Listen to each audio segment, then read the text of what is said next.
Who was Dr. Royal Raymond Rife, and why are so many people still interested in the technology he spent many years of his life developing? In this documentary, you will learn about a brilliant and gifted man who developed the world's most powerful optical microscopes, which overcame the limitations of standard research microscopes, and who discovered a way to destroy deadly microorganisms using coordinative resonance. Though he died in 1971, interest in his discoveries did not.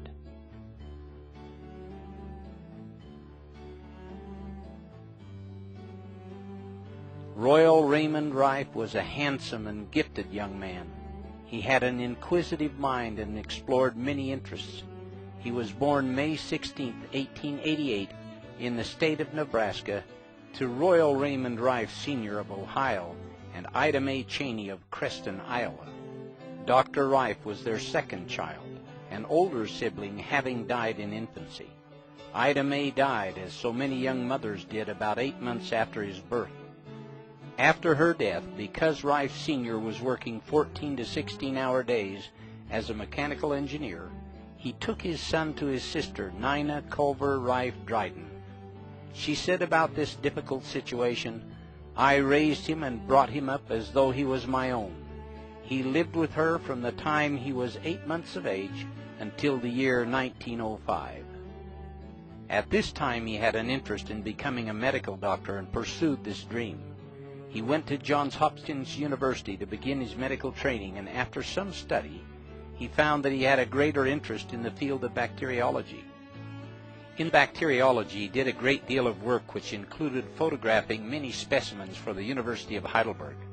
Because of the great contributions Rife made to Heidelberg University, he was given an honorary doctorate of parasitology in 1914.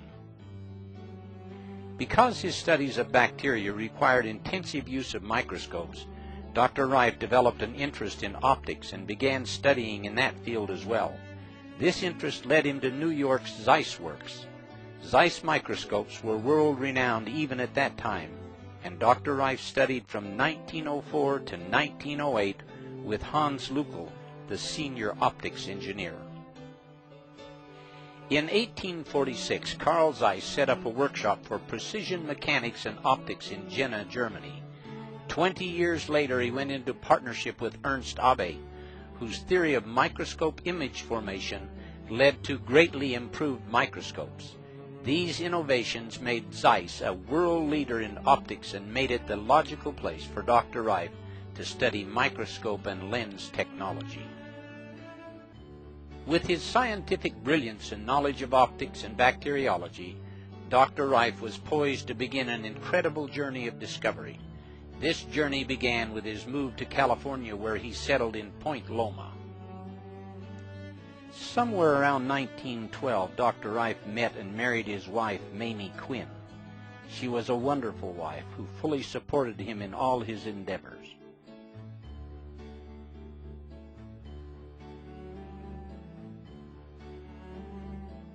Because jobs for bacteriologists were scarce, Dr. Rife took a job as chauffeur for Henry Timken of Timken Bearings.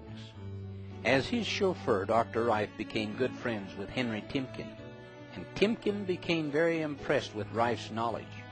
Dr. Rife had also become an accomplished machinist, and Henry Timken had a great love of racing boats. So he had Rife build the motor for his newest boat named the Kitty Hawk.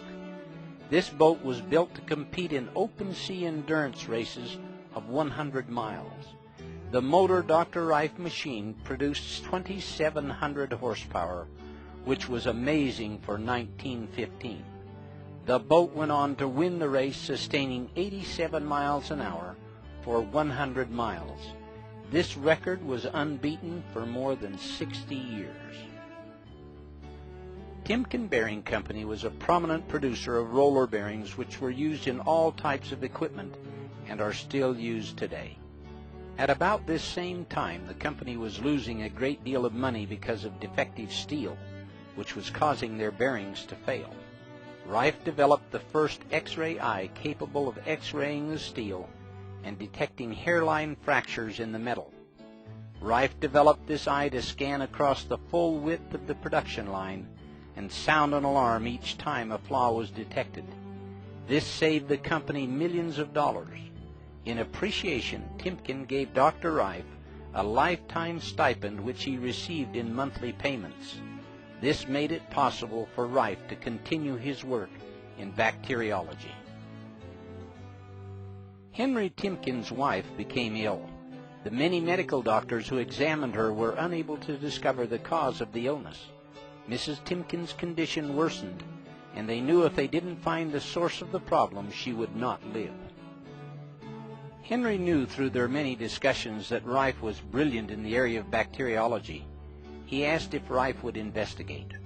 Rife suspected that the problem might be something she was eating, so he went into the kitchen of the Timken home and took samples of all the food. He had a few standard research microscopes and was able to isolate the bacteria responsible for the problem. Mrs. Timken fully recovered from her illness.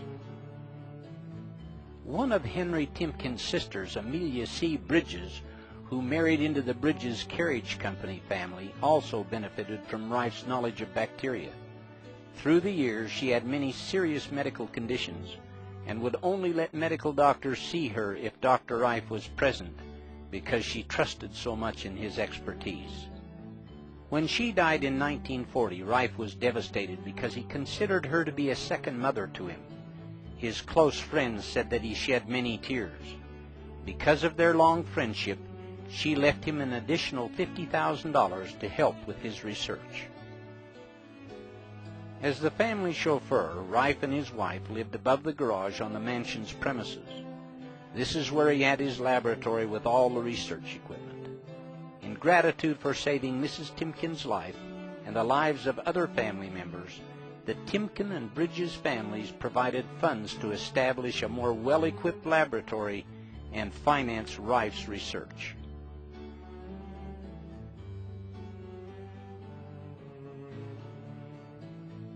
From 1915 to 1920, Rife worked in his private lab identifying and classifying disease-causing microorganisms.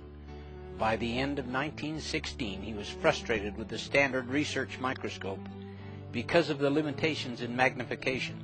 Standard research microscopes at that time, like the ones today, could only magnify a microorganism up to 2,500 times diameter. Dr. Rife felt that with this limitation, he would never be able to find the true cause of many diseases. Rife began his work using frequency instruments in 1921.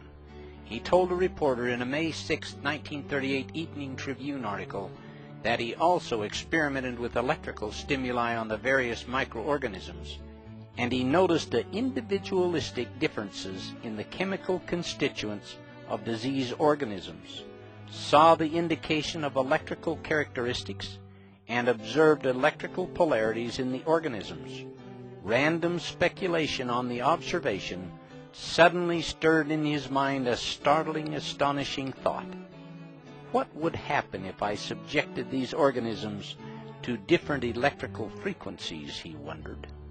With this revolutionary thought, he began to gather all the necessary instruments such as microscopes, frequency generators, tubes, and bacteriological equipment, cages for guinea pigs, cameras, and machinery to build his own designs. Lee DeForest, the father of modern vacuum tubes, who was an important contributor to early radio technology, helped to build many of Rife's early frequency instruments. Rife found through arduous experimentation, looking through the microscope as he applied various frequencies, that he was able to kill these microorganisms, proving his theory to be correct. In order to determine which frequencies would kill a particular organism, it was absolutely essential that he be able to see the organism in a living state so that he could observe the effect of various frequencies. Dead microorganisms would show no effect. Rife later called the frequency which killed an organism its MOR, or mortal oscillatory rate.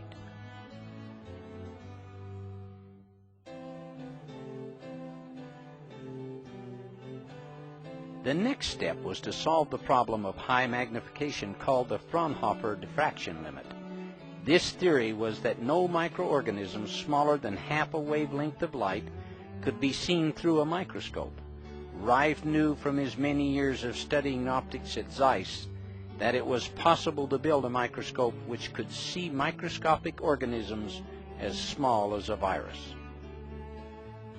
With this goal in mind, he went to work in 1917 and by 1920 produced the world's most powerful microscope. It could magnify with a clarity of 9,000 diameters. Dr. Rife said that this microscope could go clear up to 17,000 diameters, but not with any more clarity.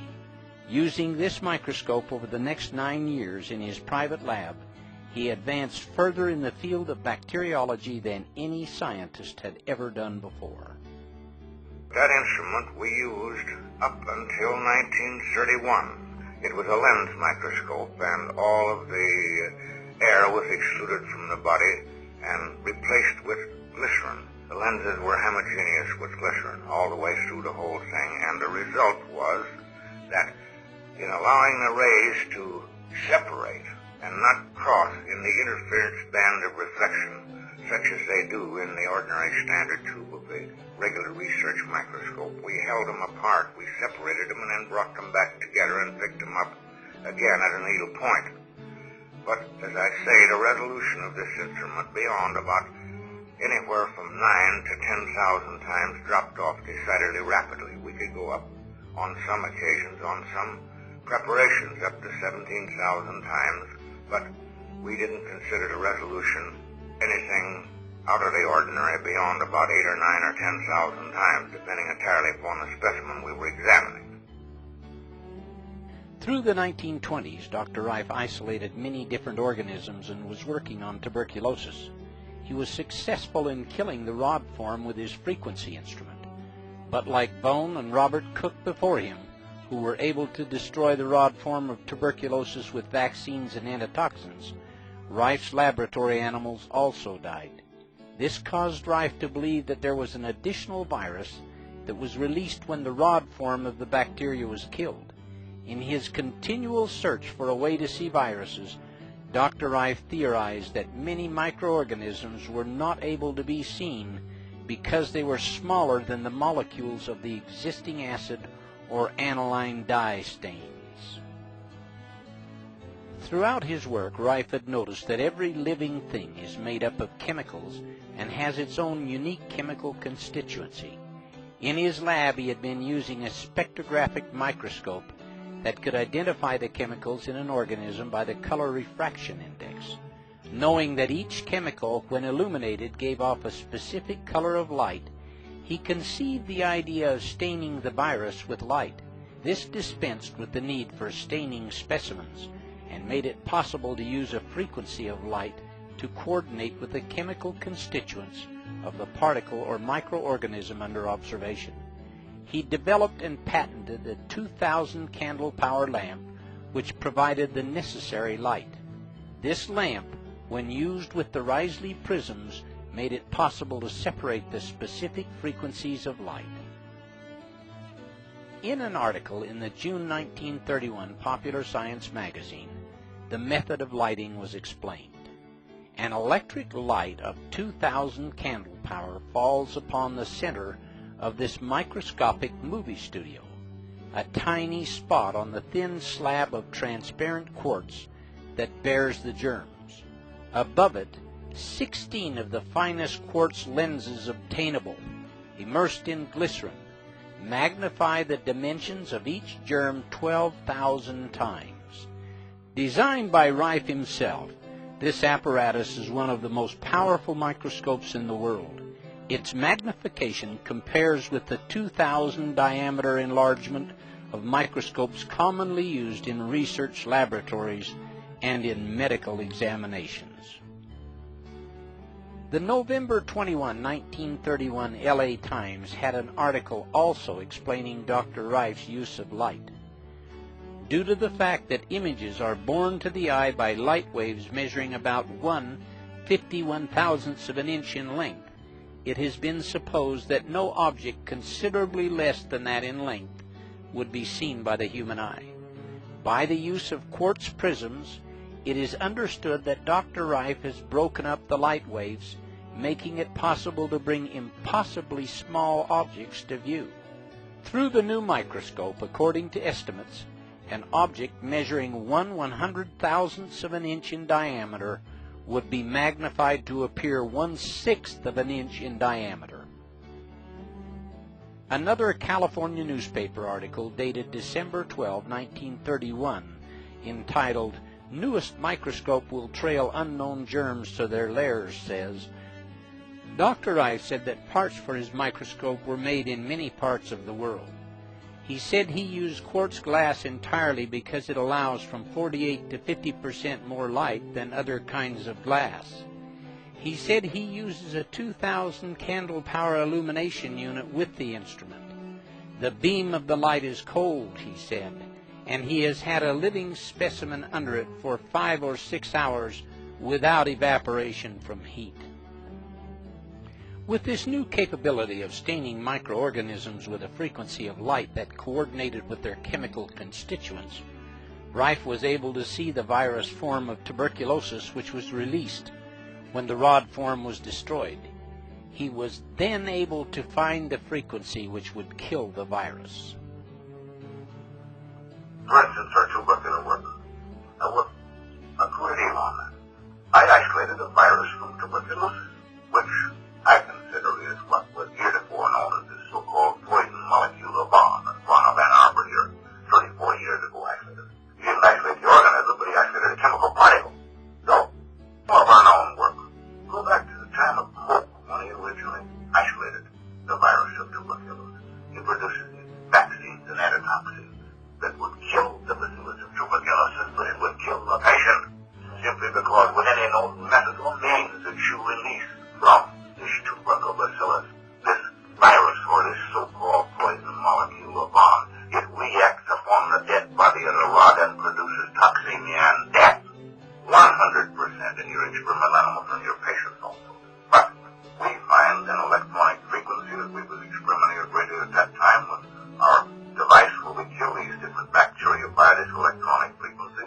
We found the frequency of the virus. We found the frequency of the rod, which we had for years, of course. But if we use the two of them simultaneously over the same carrier wave, the patient gets well, and the guinea pig gets well. But if you use one or either individually, you either kill the patient or you don't do nothing.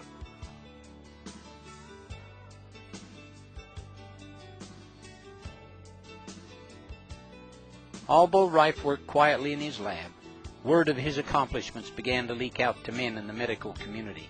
A reporter from the San Diego Union got wind of Rife's discoveries, and following an interview about his amazing microscope, an article appeared on the front page of the paper on November 3, 1929. The headline read, "Local Man Bears Wonders of Germ Life." The article went on to describe photos of several microorganisms Rife had isolated and filmed. After this article, he was featured in many other prominent newspapers and magazines.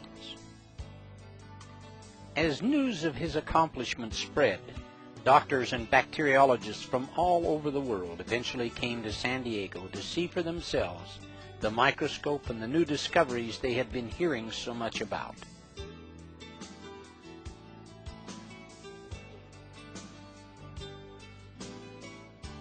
In late 1931, news of Rife's microscope had reached Dr. Arthur Isaac Kendall, professor of research bacteriology in the Northwestern University Medical School at Chicago.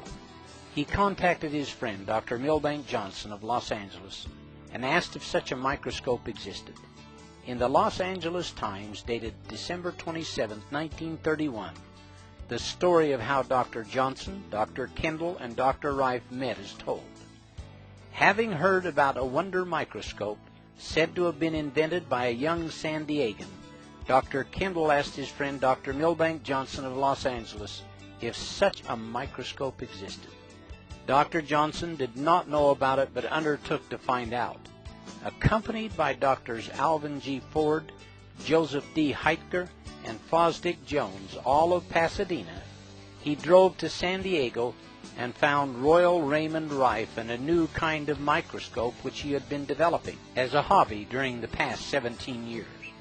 Designed on a new plan entirely, this microscope has 6 quartz lenses, giving it a magnifying power 8 times greater than the high-powered microscopes used by physicists. Dr. Milbank Johnson arranged for Dr. Kendall and Dr. Rife to get together at the Pasadena hospital. This meeting between Rife and these doctors was an important milestone in his work. Dr. Kendall brought with him cultures of the typhoid bacillus which he had grown on his K medium, a protein culture medium which he had developed. This medium enabled the filterable virus portions of a bacteria to be isolated and to continue reproducing without the need of living tissue for reproduction.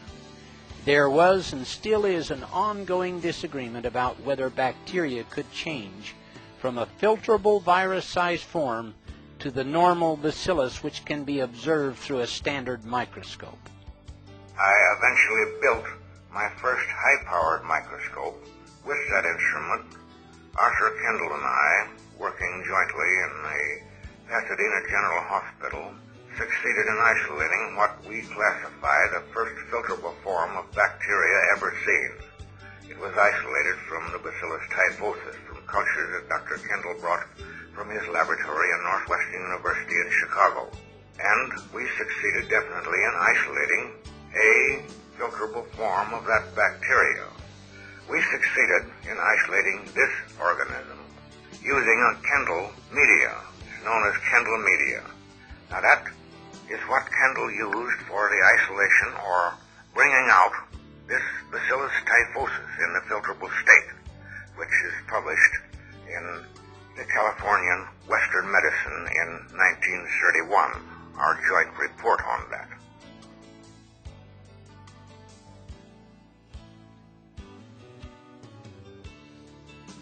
In an article in the Science Newsletter of December 12, 1931, it states, "The material used by Dr. Kendall was a culture of the typhoid bacillus, ordinarily a fairly large germ, easily visible under the higher-powered lenses of a compound microscope.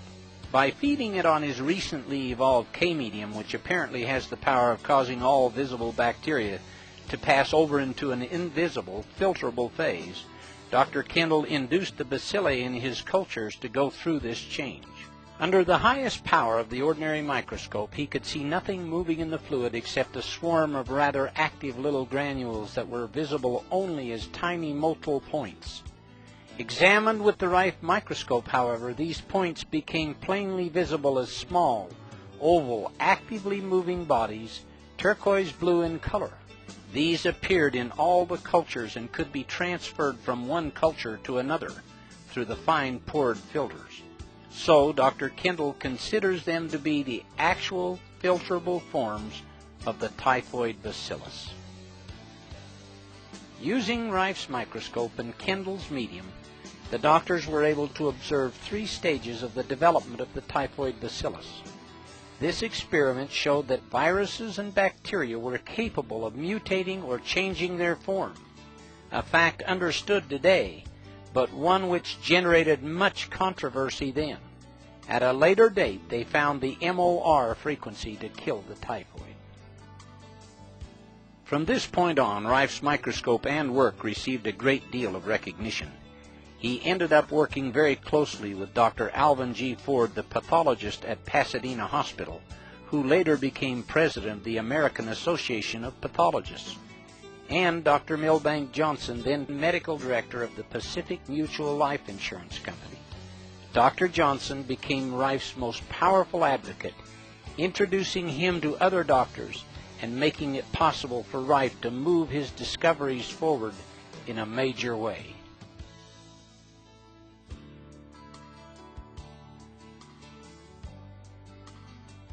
Dr. Johnson was so impressed with Dr. Rife's work and the future medical implications of his frequency instrument, he held a dinner at his Pasadena estate in Rife's honor, which was billed as the end to all disease. In the back of the room by the window stands Dr. Johnson in white, with Dr. Rife on the right and Dr. Kendall on the left. Among these doctors were Alvin G. Ford and Joseph Heitger, who had gone with Dr. Johnson to meet Rife at his lab.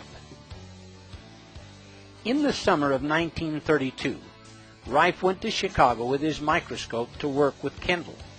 Kendall invited world-renowned bacteriologist E.C. Rosenau of the Mayo Clinic's Division of Experimental Bacteriology in Rochester, Minnesota, to come and use Rife's microscope. Rosenau had heard of Rife from a former patient of his who happened to be Henry H. Timken, the same man who had been financing Rife and his laboratory. Rosenau, Kendall, and Rife re-verified the experiments Rife and Kendall had done a few months before. I worked for Miss Rosenau. He worked with me. I worked with him, whatever you call it, 14 years on poliomyelitis. He worked entirely on the brain emotion.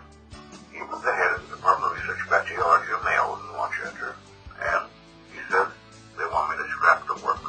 I said, hold everything. So I was going back to work with Arthur Kendall at Northwestern University at that time. We checked on some of the previous work we'd done the year before. I said, I'm coming back. I said, bring your trash down. We went through it. I found it in the spinal fluid. He'd been working 14 years on the brain emotion, and he was a great theorist on streptococcus. Everything with streptococcus was Rosenau. And of course, he worked almost entirely on anatoxins and vaccines. The albino rabbit was the only one that was susceptible to the true inoculation of the poliomyelitis.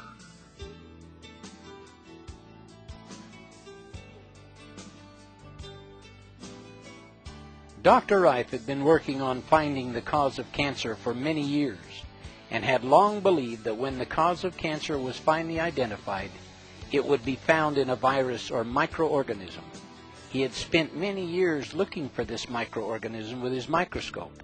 He had sectioned 20,000 tissue samples with no success.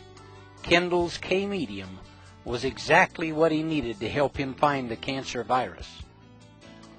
An article in the San Diego Evening Tribune on May 11, 1938, told about the events that led to the discovery of the cancer virus in 1932. The reporter's article summarized what Dr. Rife said. But neither the medium nor the microscope were sufficient alone to reveal the filter-passing organism Rife found in cancers, he recounted. It was an added treatment which he found virtually by chance that finally made this possible, he related. He happened to rest a test tube of cancer culture within the circle of a tubular glass ring filled with argon gas activated by an electrical current, which he had been using in experimenting with electronic bombardment of organisms of disease, he recounted. It happened to rest there about 24 hours, and then he noticed that its appearance seemed to have changed. He studied and tested this phenomenon repeatedly, and finally one day he discovered filter-passing red-purple granules in the cultures. Rife called this organism Bacillus X or BX. He found that the organism was pleomorphic, and he named another larger form of it the BY. BX was for carcinoma, and BY was for sarcoma. He went on to isolate many other disease-causing organisms. The same article in the San Diego Evening Tribune on May 11, 1938 stated, among the filter-passing forms he reported isolated were those for cancer, although he frankly declares that he is not yet positive that this is the direct cause of the dread disease. B. coli, the seemingly harmless bacillus, which always seems to accompany the harmful typhoid bacillus.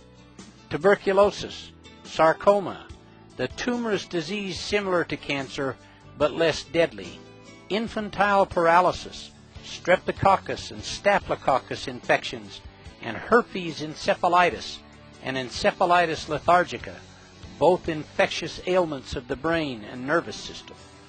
Success in the search began to come when Dr. Arthur I. Kendall, head of the Department of Research Bacteriology at Northwestern University Medical College, joined him in a phase of the work and suggested a culture medium which proved to be a phase in making the hitherto unseen viruses visible.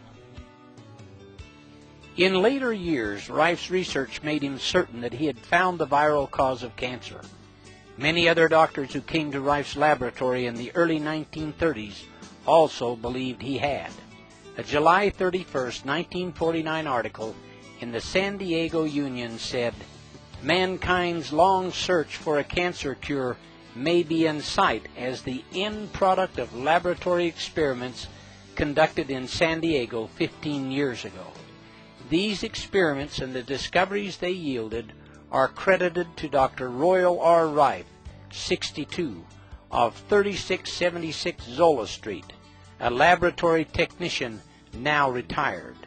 This announcement was made here yesterday by James B. Couch, M.D., a San Diego medical practitioner for 18 years. Dr. Couch also said, he also visited Dr. O. Cameron Gruner, former director of the Archibald Cancer Research Fund at McGill University, and discussed Gruner's recent work in cancer research. He recalled that Gruner made several visits to San Diego 14 years ago to study reported discoveries by Dr. Rife of a virus connected with cancerous tumors. Gruner told Dr. Couch he was satisfied that Dr. Rife's large microscope, for which Rife claimed 25,000 areas magnification, had revealed a virus. He said further that the work he then did with Rife at his Point Loma laboratory and follow-up researches at McGill University had confirmed that tumorous growths positively could be produced by the virus discovered in San Diego. Further on in the same article, Rife was quoted as saying, "When Dr. Gruner came here to study my experiments, he brought with him a fungoid organism. Dr. Rife said I was able to reproduce this same fungoid organism by virus, which I had classified as BX. I was also able to distill my virus back from the fungoid organism. I produced cancer in hundreds of animals. I completed the cycle from virus to cancer and back 104 times. I discovered that the virus organism gets in the blood of the victim at one stage of the growth." As far back as 1920, I conceived the idea and the possibility of when the causative agent of malignancy, so-called cancer, would be discovered and found and proven that it would be caused by a microorganism. Of course, the reception that I received that far back from the medical profession and scientists was nil, but I kept at the work and I succeeded in eventually isolating a virus. First, I began sectioning tissues of every known type of malignancy. I sectioned over 20,000 of those, cut them down with a special microtome to very thin. Some of them were only a micron in thickness. I studied those under the microscope, and I eventually built my first high-powered microscope for the purpose of analyzing and checking those sections. Arthur Kendall and I, working jointly in the Pasadena General Hospital, succeeded in isolating what we classify the first filterable form of bacteria ever seen. Now, these filterable forms are very minute in size. The smallest of all is the one from the BX, which we isolate from cancer. But that is the smallest, and it's less than a 1/20th of a micron in dimension and highly motile. We succeeded in isolating this organism, this BX, using a Kendall media.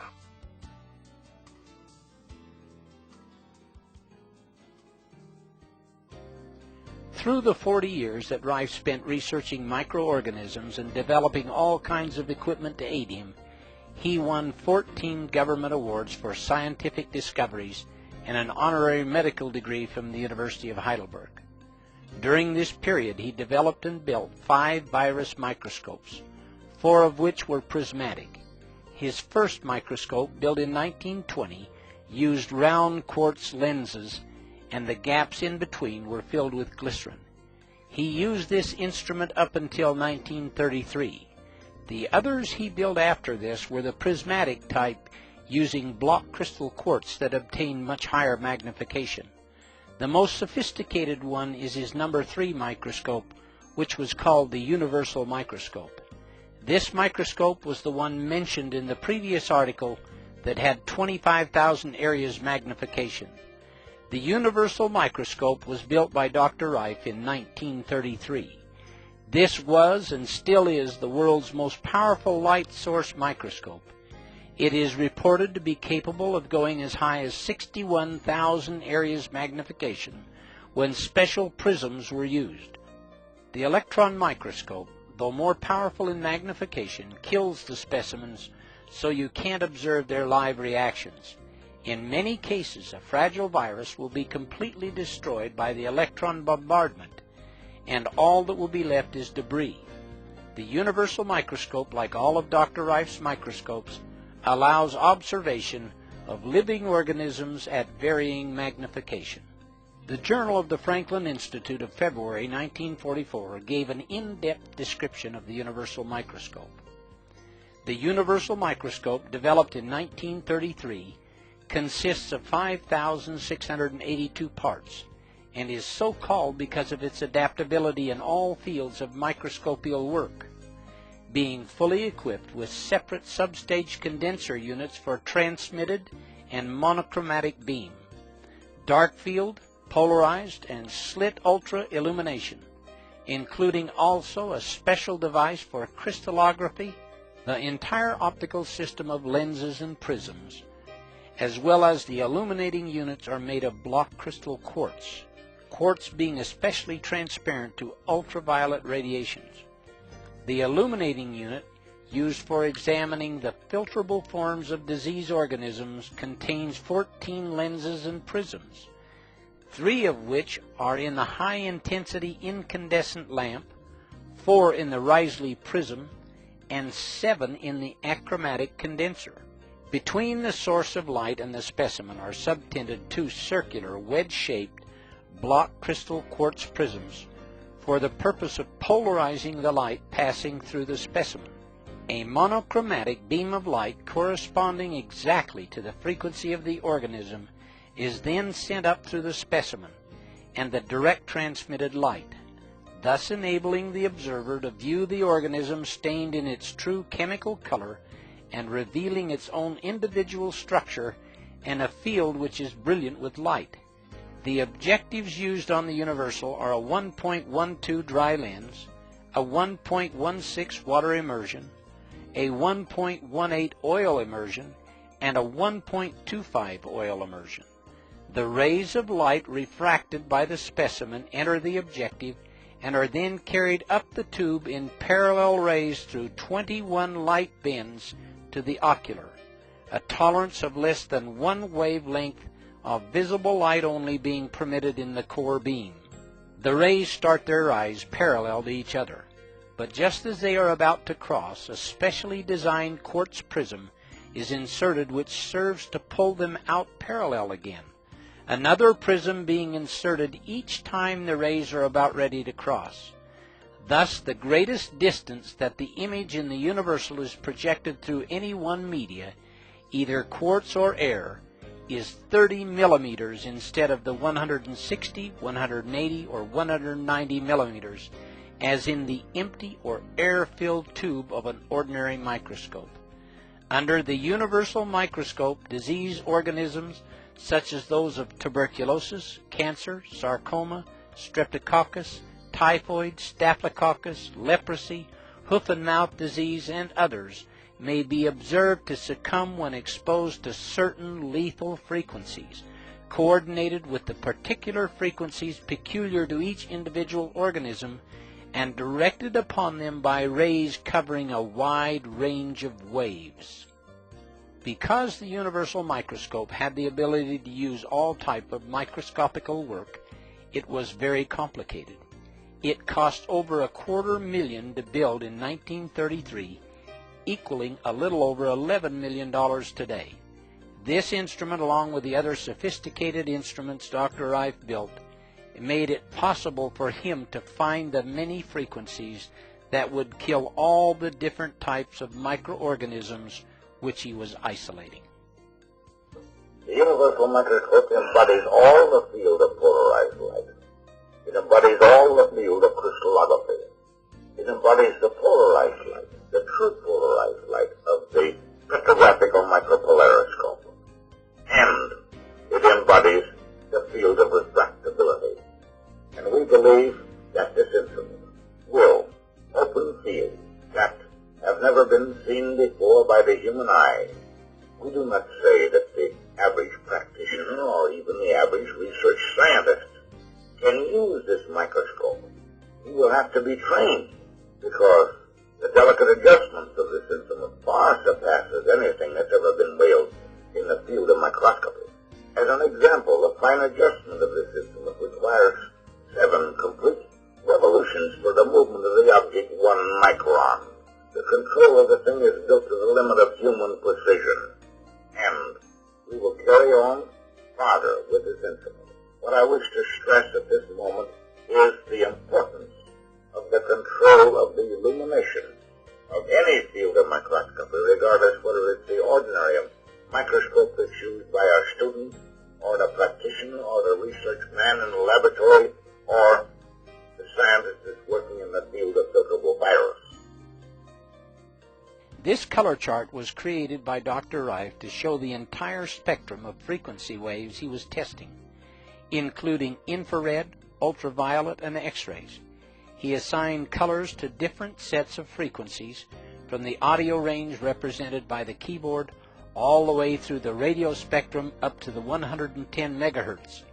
Though in his frequency instruments he never used a frequency higher than 20 megahertz on any microorganism, he found through his research that there were many different harmonics of frequencies that would kill the various microorganisms.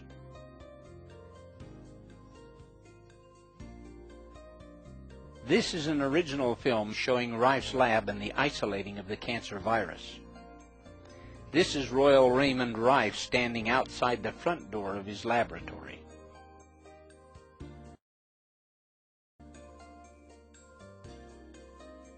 When Rife isolated the cancer virus in 1931, he took an unulcerated human breast mass from the Paradise Valley Sanitarium and Hospital, donated by Dr. R.T. Hammer, who was the assistant superintendent. Portions of this tumor were cut out and filtered through a triple-aught porcelain Berkefeld filter, which gave about 10 micron filtration. The virus could readily pass through a filter of this degree of tolerance. The test tubes that are shown here were irradiated for 24 hours with argon gas. This irradiation caused the virus to become virulent. Rife could then grow tumors in weeks instead of months. The argon gas ionized the virus, and to counter this, the test tubes were placed in a 2-inch water vacuum and heated at near body temperature for 24 hours. This method of ionization and oxidation brought the chemical refraction of BX out of the ultraviolet and into the visible band of the spectrum. Every time one test tube disappears, it means there's an elapsed time period of 24 hours.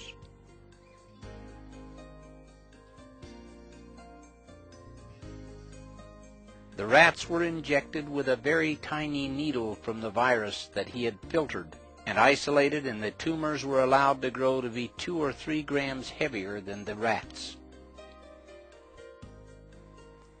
Here Rife shows the injecting of the cancer virus into the rat. The mammary gland was used in the rat because cancer virus came out of the mammary gland of a human breast mass.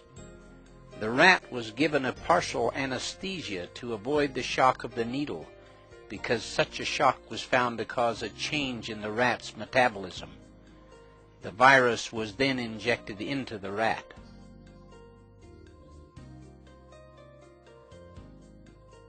Rife would then allow the cancer tumors to grow.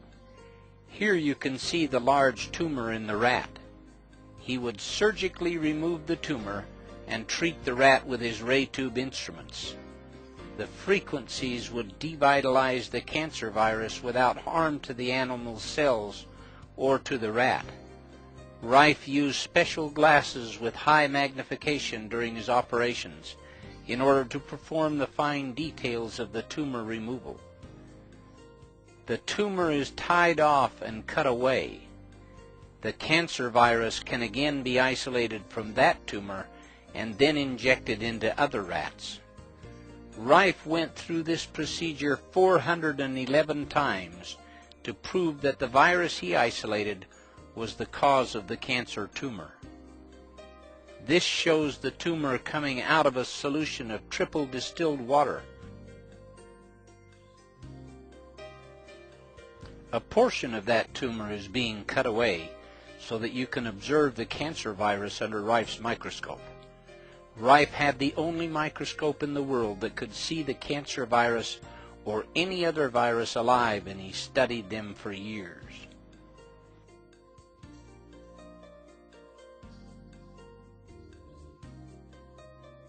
This is triple distilled water going in, and he is going to gently grind up the cancer tumor to extract the virus. This is a porcelain Berkefeld filter similar to unglazed Dresden china.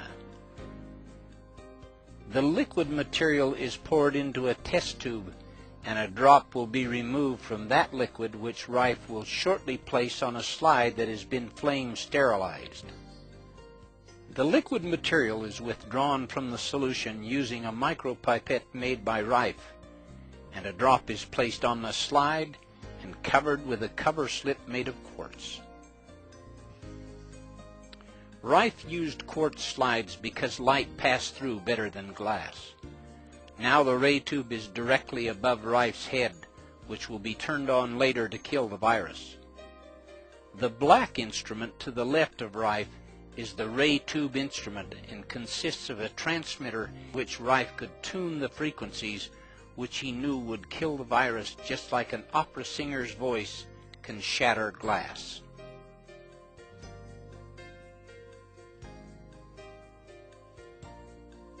Now these are the first pictures ever made of the cancer virus.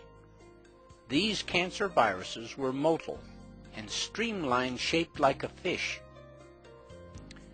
Rife will now turn on the ray tube instrument, which will activate the ray tube. If you look carefully at the ray tube, you will see a little flash that only lasts about a second, and that will be all that is needed to kill all the virus under the slide.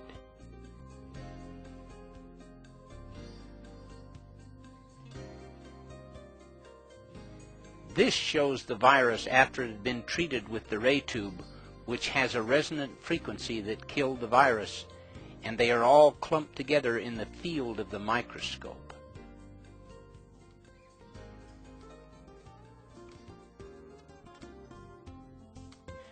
From 1931 to 1934, Rife worked very closely with Dr. Milbank Johnson and Dr. Arthur Isaac Kendall and other prominent medical doctors, isolating disease-causing microorganisms and finding the corresponding frequencies which would kill them. For years, Rife had been testing the frequencies first many hundreds of times on cultures grown in petri dishes for each microorganism. On the cancer virus alone, he had inoculated 411 lab animals with this virus, created 411 tumors, proving that the BX virus was the cause of cancer. Then he used his frequency instrument on many of the animals to eliminate the tumors. By 1934, Dr. Milbank Johnson felt that it was time that they should use the frequency instrument on terminal patients. Dr. Rife was hesitant about working with human patients at this time, and only agreed to do it if Dr. Johnson could arrange for a research committee headed by 6 of the top medical men in the United States. Because Dr. Johnson was a prominent man himself, well respected and a medical politician, he had the capability to do this. All these men were at the dinner hosted by Dr. Johnson in 1931. This group of men included Dr. George Fisher, Children's Hospital, New York, Dr. Wayland Morrison, Chief Surgeon, Santa Fe Railway, Dr. George Dock, Dr. Arthur I. Kendall, Director, Northwestern Medical School, and Dr. Alvin Ford, President of the American Association of Pathologists. He also wanted the medical committee to be under a legitimate university. Dr. Johnson arranged for the University of Southern California to sponsor the research committee, With all these requirements in place under Dr. Johnson's control, the clinic of 1934 was ready. Now they would see if the instrument would work on terminally ill patients who had no hope. The clinic lasted approximately 70 days and was held at the Ellen Scripps home near the Scripps Institute Annex in La Jolla.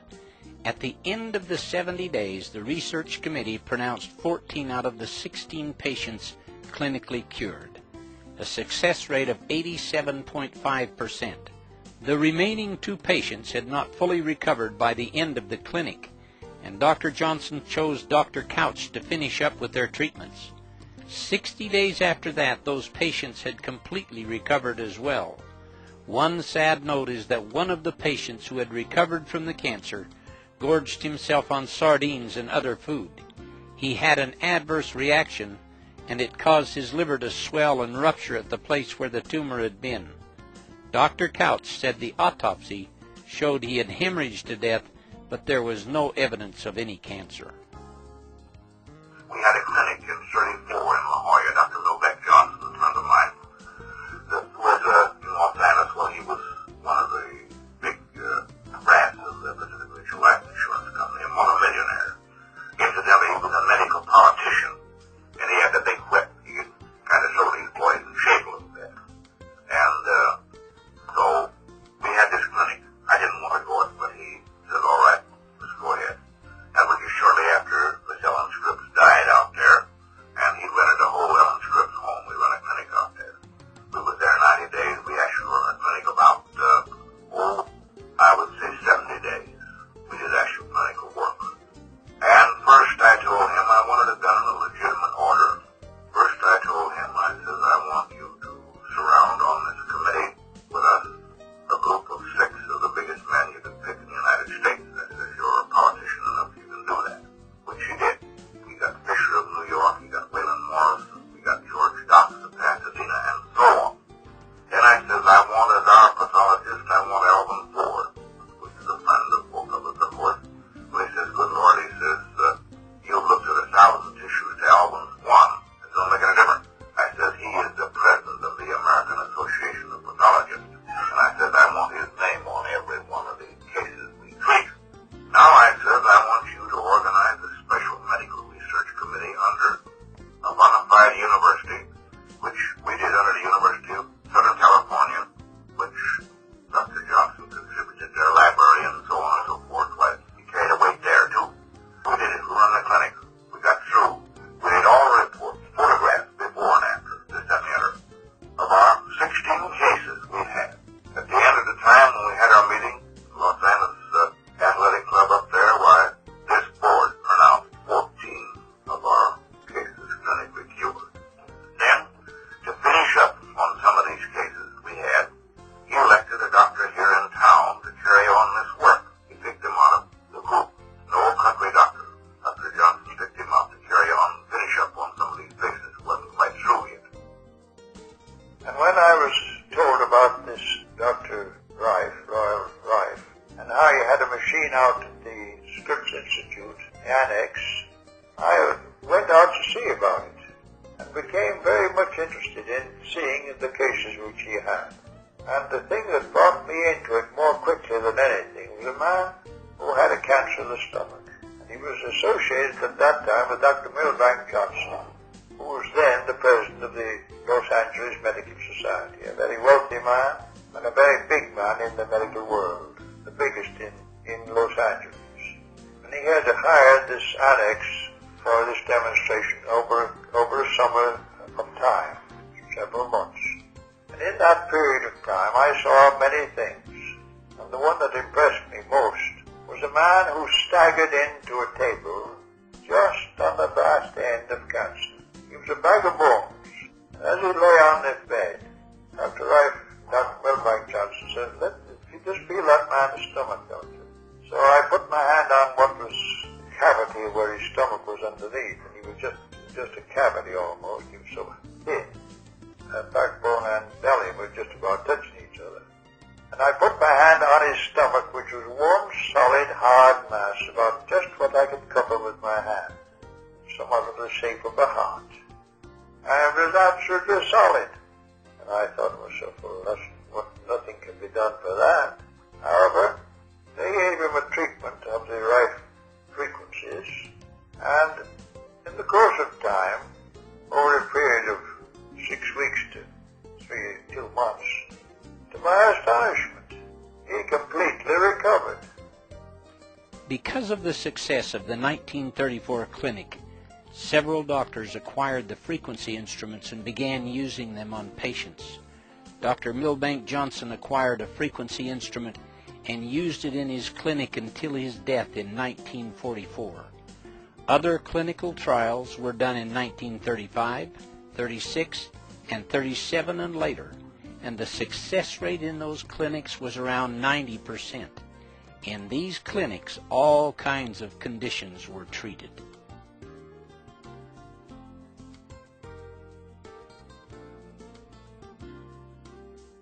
The instrument used in the 1934 clinic had its origins when Rife began his experiments on the effect of frequencies on microorganisms.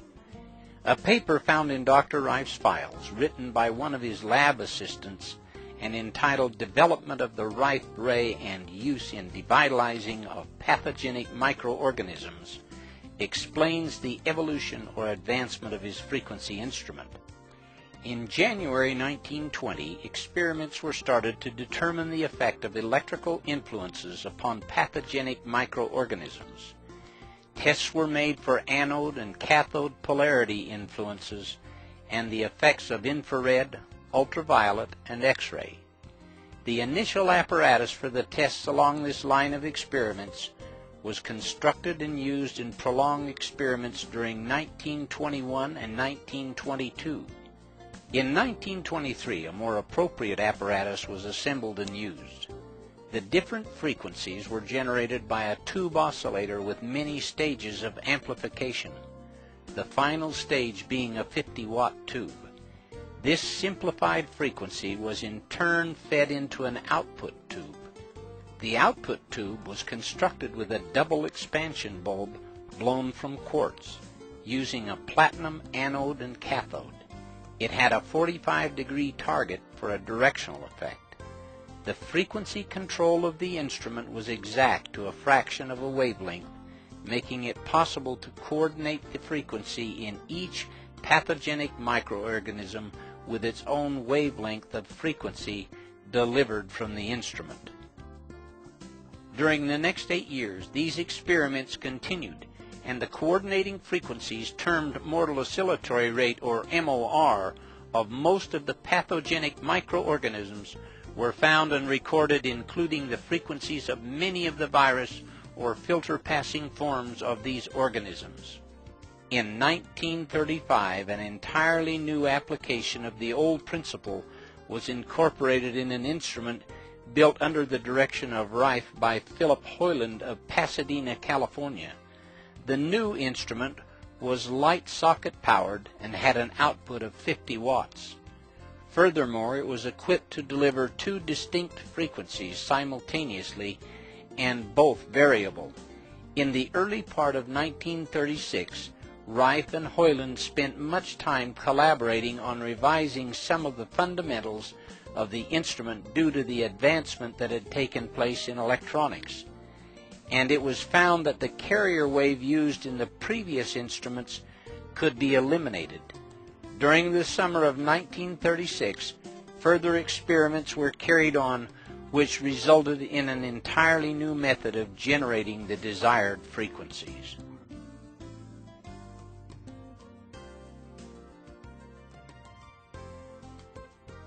By 1937, several men, including Philip Hoyland, Dr. Couch, and Ben Cullen, a longtime friend of Rife, came to Dr. Rife with the idea of starting a company that would have the right to build and sell the frequency instruments to doctors worldwide. Rife, after much consideration, decided to go ahead, and Beam Ray Corporation was born. The company initially built 14 instruments, and they were sold to medical doctors. Most of the doctors were happy with the results achieved by the instruments. However, 2 of the machines which were shipped to doctors in England did not work as promised.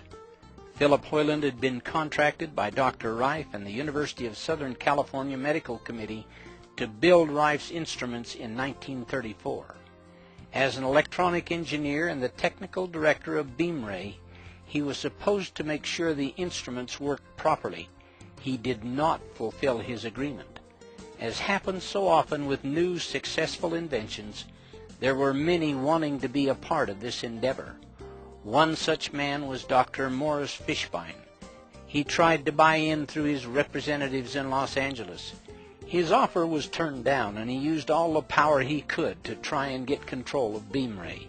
His representatives met with Hoyland, who at that time was dissatisfied with his part in the company, and offered him $25,000 to help get control of the company. Subsequently, a lawsuit was brought by Philip Hoyland against Beamray Corporation, alleging that the company was not able to meet its financial obligations and that the board of directors should be dismissed and he should be put in control. It was found in the court proceedings that the AMA, through Fishbein, was attempting to take control of the company. Beamray won their case, but it left them penniless after the legal bills were paid. The judge in the case offered to represent Beamray in a suit against the AMA, but because they were financially bankrupt, it was impossible to pursue legal action at that time. Ironically, it is possible that if Fishbein had been able to get control of Beamray, he would have paid Dr. Rife only a royalty, and the instruments could be in every hospital today.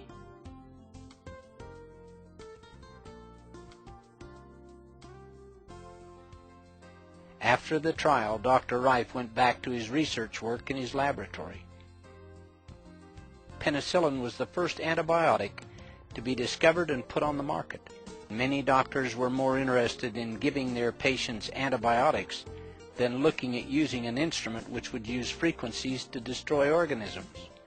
Antibiotics were seen as a panacea that would solve all of mankind's health problems, and enormous amounts of money were being poured into their development and into the pockets of the doctors that prescribed them.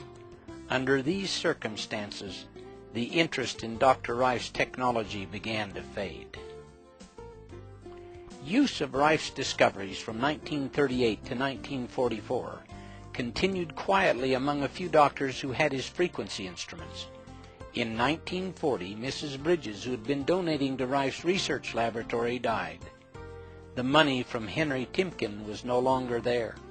Dr. Milbank Johnson died suddenly in 1944. His influence had made it possible for the doctors to use the frequency instruments.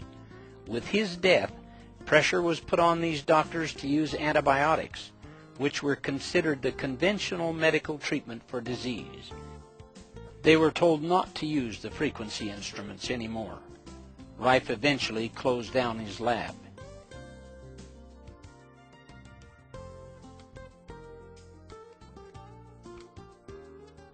In 1950, John Crane came to purchase a drafting set that Dr. Rife had to sell. Crane became interested in the research that Dr. Rife had been working on. By 1953, Dr. Rife, John Crane, and John Marsh formed a company called Life Labs Incorporated and began again to try and reintroduce the instruments to doctors. Antibiotics and many other drugs were not giving the results that had been anticipated, and new doctors were more willing to take a look at Rife's frequency instrument. During this time, John Crane and John Marsh began working on a revolutionary new, smaller, portable frequency instrument that would be less expensive than the current ray tube instrument. At that time, the ray tube instrument cost $7,500, which was equivalent to the cost of an average home. Even doctors found it expensive to purchase. The smaller frequency instruments eliminated the need for a ray tube by using pads that came in contact with the body to deliver the frequencies at a fraction of the cost. Because these instruments were smaller and came in contact with the body, they didn't need to have the same power as the ray tube unit. Due to cost and size, the RF carrier frequency portion that Dr. Rife normally used was left out to see how well they would work.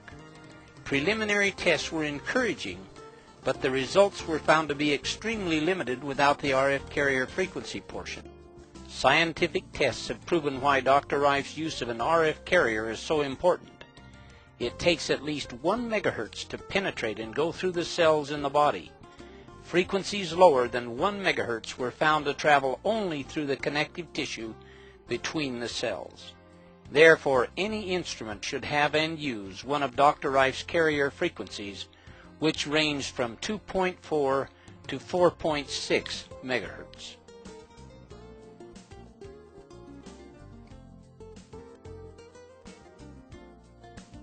In spite of all the encouraging results, the same pressures experienced by doctors after Dr. Johnson's death came into play again. In 1962, Life Labs shut down after a court battle. It appeared that Dr. Rife's research would be lost forever.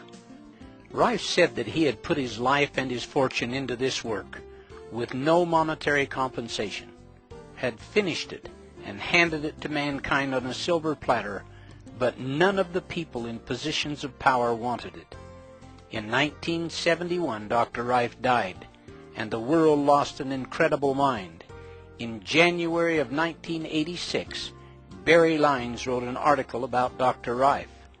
John Crane contacted Barry Lines and asked him if he would help get the knowledge of Rife out to the world. Barry decided to write a book, and in 1987 published his book, The Cancer Cure That Worked. A new interest in Rife's great work then re-emerged and is spreading rapidly worldwide. Just the fact that you are watching this documentary is evidence that Dr. Rife's life and work were not in vain.